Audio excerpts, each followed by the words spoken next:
दादा झाली का नाही तयारी? तयारी कसली रे? गणपतीची रे. गणपतीची? अरे गणपती बसवायचे का नाही हे तर आधी डिसाइड करू दे. एक तर ऑफिस मधून सुट्टी पण मिळत नाही आणि पहिल्यासारखं मंडळात पोरं पण नाही राहिले रे. आणि पहिल्यासारखं जोश तर कुठे राहिलाय रे आता. मग दादा मी वर्षी येऊ का नको? हो ये ना दादा. जर यावर्षी गणपती बसवला ना तर दर्शनासाठी नक्की या.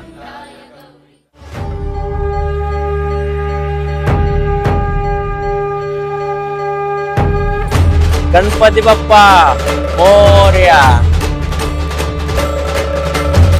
अरे भाई लवकरात लवकर मंडळातल्या पोरांना फोन लाव, आज आपल्या मीटिंग घ्यायची आहे. अरे पण काय झालं तुला? अरे आपण गणपती बसवतोय. अरे पण आपल्याकडे पैसे नाही तेवढे. ते का माहित नाही मला, होतील कुठून तरी. अरे अरे पण झाले काय तुला? आणि आपल्या बाप्पाच्या तयारीत कुठेच कमी नाही पडले पाहिजे, कारण आपला बाप्पा कुठल्या रूपात येईल सांगता येत नाही.